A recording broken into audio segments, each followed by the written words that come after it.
આગળ અપૂર્ણાંક સંખ્યાઓમાં પ્રકરણ આવ્યા આપણે સ્વાધ્યાય નંબર 7.5. તો ચાલો 7.5 ના દાખલા ગણીએ.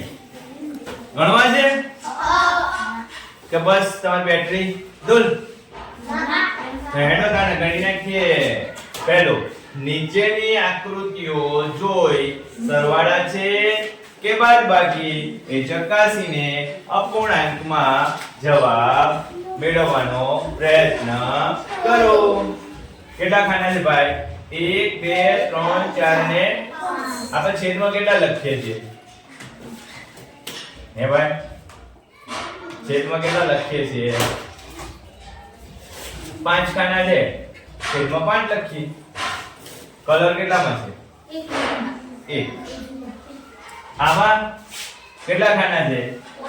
5. કલર કેટલામાં છે? 2. અહીંયા કેટલા ખાના છે? 5. કલર કેટલામાં છે? 3. તો આ બેનો સરવાળો કરું, આ બે ભેગા કરું, આ કલર વાળો એક છે એ અહીંયા લાવી દઉં તો 3 થાય ને. તો આ બેનો વચ્ચે શું કર્યું કહેવાય? સરવાળો. શું કર્યું કહેવાય? સરવાળો. બરોબર? આવું બધું લખવાની જરૂર નથી, તમારે સમજવાનું. પણ હું કહેવા માંગુ છું તમે સમજવાનું છે. જો શું કીધું મેં તમને કે ભાઈ અહીંયા 1/5 લખાય, આ 2/5. આ એક કલર વાળો ટુકડો છે ને એને ઉઠાઈને હું અહીંયા મૂકી દઉં, અહીંયા કલર કરી નાખ એટલે આવું ને આવું આ સરખું થઈ ગયું અહીંયા. એટલે આ બંને વચ્ચે મેં શું કર્યું? ભેગું કર્યું, એને સરવાળો કર્યો કહેવાય. શું કર્યું કહેવાય? સરવાળો કર્યો. ચલો હવે આરતી, હવે જો કેટલા ખાના છે ટોટલ? 5. કલર પોસે પોસ છે.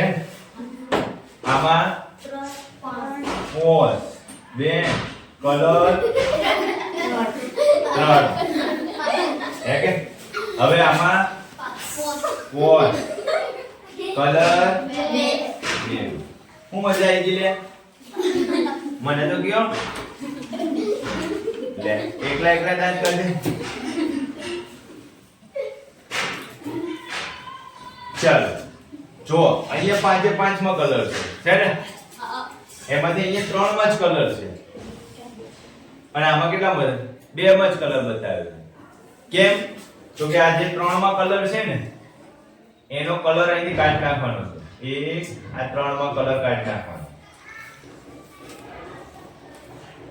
આ 3 માંથી કલર આ કાઢી નાખ. બરોબર? એટલે કેટલા થઈ ગયા? 1 અને 2. કેટલા વધ્યા? તો શું કર્યું કહેવાય? આ બંને આકૃતિ વચ્ચે શું કર્યું કહેવાય? બાદબાકી. 5 માંથી 3 જાય તો 2 વધે. થઈ ગયું ને?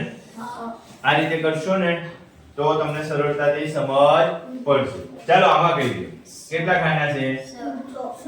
100. કલર કેટલામાં કરેલો છે? 2.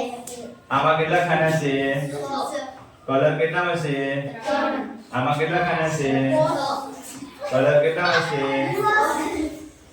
તમારે શું વિચારવાનું છે કે ભાઈ આ બગડો અને આ તગડો બેન ભેગા કરું ને ત્યારે પોસડો થાય. બરોબર? આ બે છે હું આ મૂકી દઉં, આ બંનેમાં કલર કરી દઉં એટલે ટોટલ 5 થઈ ગયા. હવે આ બંને આકૃતિ સરખી થઈ ગઈ ને? ક્યારે? ભેગા કર્યા ત્યારે. ક્યારે? ભેગા કર્યા. ભેગા કરવા માટે કઈ નિશાની આવે? એ શું કર્યું કહેવાય? સરવાળો. શું કર્યું કહેવાય? સરવાળો. ચાલો આગળ જઈશું ભાઈ. હવે સી. હવે કયો દાખલો આયા? સી. 7/7 માઈનસ 5/7. તમને પેપરમાં આમ પણ પૂછે 1 માઈનસ 5/7. બંને સરખા જ છે ભાઈ. આમાં સીધું આપી દીધેલું છે. છેદ સરખા છે, લસા 7 લે. 7 માંથી 5 બાદ કરો. 7 માંથી 5 બાદ કરો એટલે કેટલા આવેલા જગદીશ? આ 7 છે ને? એમાંથી હું 5 કાઢી નાખું. કેટલા વધ્યા? 2. એટલે લખવાનું કેટલી રીતે? 2 ભાગ્યા આ દાખલો આપ્યો હોય તો એમ કેમ કરશું?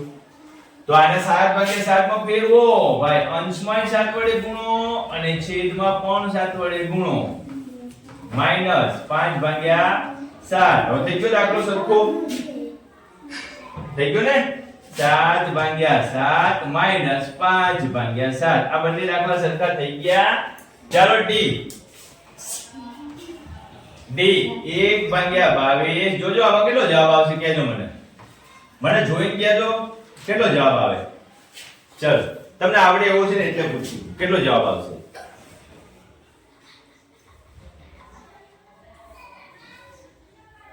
એક પ્રશ્ન પૂછું. સૌથી નાની પ્રાકૃતિક સંખ્યા કઈ? બોલો. પ્રિયંકા બોલો. ધરતી, હેતલ, કાજલી, અંજલિ, વિમલ. હાલો કેટલો જવાબ આવશે? છેદ સરખા છે. જોજો સૌથી નાની પ્રાકૃતિક સંખ્યા કઈ છે? હવે આમાં જવાબ આવશે 1 + 21. કેટલા થાય? 1 + 21 22. છેદમાં પણ 22. અંશ અને છેદ સરખું. છેદ ઉડી ગયો. શું જવાબ આવ્યો? 1. સૌથી નાની પ્રાકૃતિક સંખ્યા કઈ થાય? 1. ખબર પડે છે?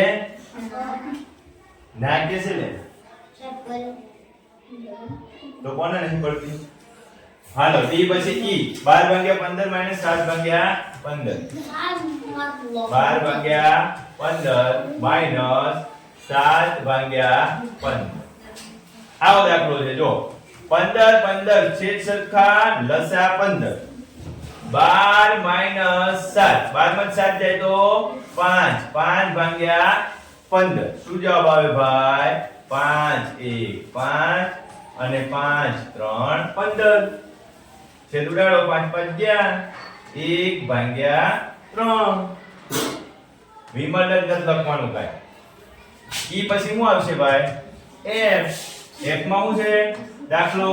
તો જો 5 ભાગ્યા 8 અને 3 ભાગ્યા 8. આ તો તમને આવડે ભાઈ. 5 ભાગ્યા 8 વત્તા 3 ભાગ્યા 8. કયો જોઈ? શું જવાબ આવશે? 8. છેદ સરખા છે એટલે 8 લઈ લીધા. ઉપર 5 વત્તા 3 કેટલા થશે? 8. 8 ભાગ્યા 8 કેટલા થાય? હમણાં જ કીધું. કેટલા થાય? 1. f પછી g.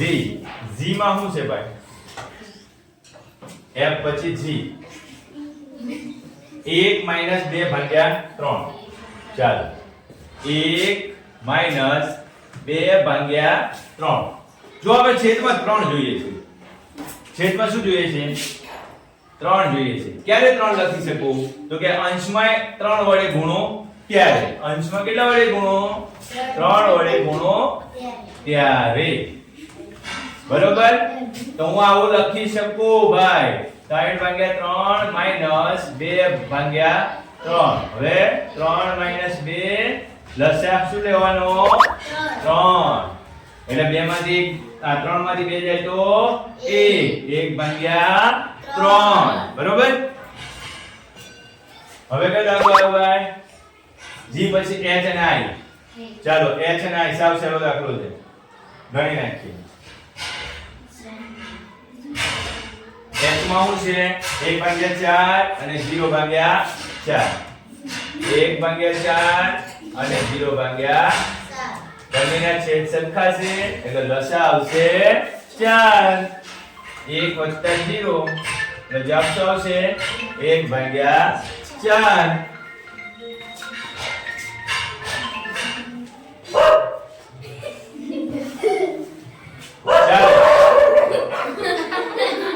આઈ અલ્યા કોણ આઈ? અલ્યા આઈ. આઈ દાખલો આઈ એમ. 3 - 12 ભાગ્યા 5. છેદમાં 5 લાવવાના. કેટલા લાવવાના છે ભાઈ? 5. તો ઉપર 3 5 વડે ગુણી નાખીએ 3 ને તો જ સરખું થાય, તો જ આપણે છેદમાં 5 લખી શકીએ. એટલે 15 ભાગ્યા 5 અને 12 ભાગ્યા. હવે જો આને કહેવાય છેદ સરખા થયા. આને શું કહેવાય? છેદ સરખા થયા. છેદ સરખા થાય. નવીન એટલે 5 લસા લેવાનું. નવીન કેમ ગયું? 15 માઈનસ 12. 15 માંથી 12 જાય તો 3 અને છેદમાં 5 એટલે જવાબ આવશે 3 ભાગ્યા 5. રેડી? આ બધા દાખલા પૂરા. બીજું કોણ વાંચશે? સરસ મજાનું વાંચતા કોણ આવડે છે? શુભમે તેના રૂમની દિવાલના 2 ભાગ્યા 5 કેટલા ભાગ? 2 ભાગ્યા 3 છે લ્યા. 5 કેમ? 3 છે યાર. આઈડિયા નાખવાનું ભાઈ. કલર કર્યો, રંગ કર્યો. તેની બહેન માધવીએ તેના રૂમના 1 ભાગ્યા 3. માધવીએ કેટલો કલર કર્યો? 1 ભાગ્યા 3. એટલે જે દિવાલનો 2 ભાગ તો પેલા ભાઈને કરી નાખ્યો શુભમે, અને 1 ભાગ કોને કર્યો? માધવીએ. બંને સાથે મળીને કુલ કેટલો ભાગ કલર કર્યો ભાઈ? તો બંને સાથે મળીને કરે એટલે સરવાળો. બરોબર ને? હવે છેદ સરખા છે તો લસા એક વખત લઈ લો તગડો. 2 ભાગ શુભમે કર્યા અને 1 ભાગ કોને કર્યા ભાઈ? નામ ભૂલી ગયો. માધવીએ. કોને કર્યા? માધવીએ. બંને ભેગા મળીને કેટલા ભાગ કર્યા? 3 ભાગ કરી દીધા. બંને 3 ભાગ કરી દીધા. એનો મતલબ શું થઈ ગયો? તો દિવાલ આખી રંગાઈ ગઈ. એક દિવાલ આખી રંગી નાખી. રેડી? એટલે એનો જવાબ શું આવશે? 1. સમજાઈ ગયું? આગળનો દાખલો જુઓ. બસ હવે થોડો જ વડે પૂરું થવા આવ્યું. આપણે જોઈએ. ચાલો ચોથું. ખૂટતો અપૂર્ણાંક ભરો. કેવી રીતે ભરીશું ભાઈ? 7 ભાગ્યા 10 છે માઈનસ અહીંયા ખાનામાં ખૂટતો અંક ખૂટવાનો 3 ભાગ્યા 10 આવે. કેવી રીતે? કઈ વિચારવાનું નહીં, કોઈ પણ પ્રકારનો મગજ વગાડવાનો નહીં. હું ખાનામાં 10x લખી નાખું છું. શું લખી નાખું છું? x. અને 3 ભાગ્યા 10. આ x માઈનસ છે, પેલી બાજુ મોકલું બરાબરની નિશાની, એટલે ત્યાં જાય તો શું થઈ જાય? કોઈ પણ જગ્યાએ તમે ગણિતની ભાષામાં પેલી બાજુ મોકલશો ને બરાબર ને, એટલે એનું સ્વરૂપ બદલશે. એટલે 7 ભાગ્યા 10 બરાબર 3 ભાગ્યા 10 વત્તા x થશે. શું થશે? x. હવે આને અહીંયા મોકલું, આ પ્લસ છે, આ બાજુ આવે તો શું થઈ જાય? માઈનસ થઈ જાય. એટલે 7 ભાગ્યા 10 માઈનસ 3 ભાગ્યા 10. શું જવાબ આવે? જો 7 માંથી 3 જાય, લસા લઈ લો 10. 7 માઈનસ 3 કરો એટલે 4 ભાગ્યા 10. શું જવાબ આવશે?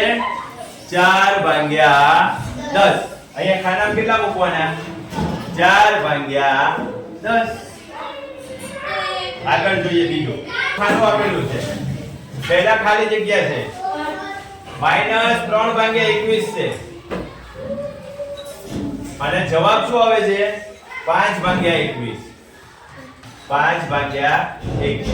શું શીખવાડ્યું તમને? જ્યાં કઈ ના આપ્યું હોય ત્યાં આપણે x લખી નાખીએ, અને આ સંખ્યાને બરાબરની પેલી બાજુ મોકલી દો. તો માઈનસ છે તો બરાબરની પેલી બાજુ જાય એટલે શું થઈ જાય ભાઈ? માઈનસ ની જગ્યાએ પ્લસ થઈ જાય. થઈ જાય ને? બંનેના છેદ સરખા છે. આ તો દાખલા આપણને આવડે છે. એટલે 5 + 3 કેટલા થાય? 8 ભાગ્યા 21. અહીં ખાનામાં કેટલા મૂકવાના? 8 ભાગ્યા 21. પેલો છે ખાનામાં 3 ભાગ્યા 6 અને 3 ભાગ્યા 6. ચલો હજી આગળ લખીએ. અહીંયા પણ ખાલી જગ્યા છે, અને માઈનસ 3 ભાગ્યા 6 માઈનસ 3 ભાગ્યા 6, અને જવાબ પર 3 ભાગ્યા 6 જ આવે ભાઈ. કેવી રીતે થશે? તો જો અહીંયા x મૂકો. શું મૂકવાનો? x. અહીંયા આના મૂકી દો પેલી બાજુ, એને તગેડી મૂકો ભાઈ. x ની જોડે જગ્યા નથી, x તને ઓળખતો નથી. ચલ ભાગ ત્યાં. એટલે ત્યાં જતું રહે તો એ બંનેને હરખા થઈ જાય છે. અહીંથી બાદબાકી જાય તો ત્યાં આગળ શું થઈ જાય? સરવાળો. ત્યાં હમાઈ જાય ને એટલે થઈ ગયો સરવાળો. બંનેના છેદ સરખા છે. 3 + 3 કેટલા થઈ જાય? 6. એના છેદમાં 6 લખવાના. x બરાબર તમે આટલું લખો તો પણ જવાબ સાચો, અને બંનેના છેદ ઉડાડી દો તો પણ જવાબ સાચો. બરોબર? હવે કઈ બાકી રહ્યું લે? હા, જી બાકી લાગે છે. આવી ગયો ને? ડી 5 ભાગ્યા 27 12 ભાગ્યા 27. 5 ભાગ્યા 27 અને અહીંયા છે 12 ભાગ્યા 27. શું કીધું મેં તમને પહેલા? x મૂકી દીધું. ત્યાં કઈ કિંમત સંખ્યા આપેલી નથી. અંજલિ હવે આને આ પેલી બાજુ મોકલી દો. કઈ બાજુ?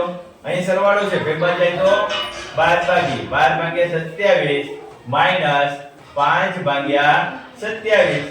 તો 12 માંથી 5 જાય તો કેટલા વધશે ભાઈ? 12 માંથી 5 જાય તો 7. 7 ભાગ્યા 27. જ્યાં x એટલે કે ખાનું ખાલી છે, ખાલી જગ્યા છે, ત્યાં આગળ કેટલા આંકડો મૂકવાનો? 7 ભાગ્યા 27. સમજાય છે જગદીશ? ખાલી ખાલી ચેકર હશે છે એને તો સમજાઈ ગયું છે. આર્મી મેન છે ને એને આવડે છે એટલે એ તો કઈ લખવાનું નહીં. બરોબર? ચલો આગળ જોઈએ.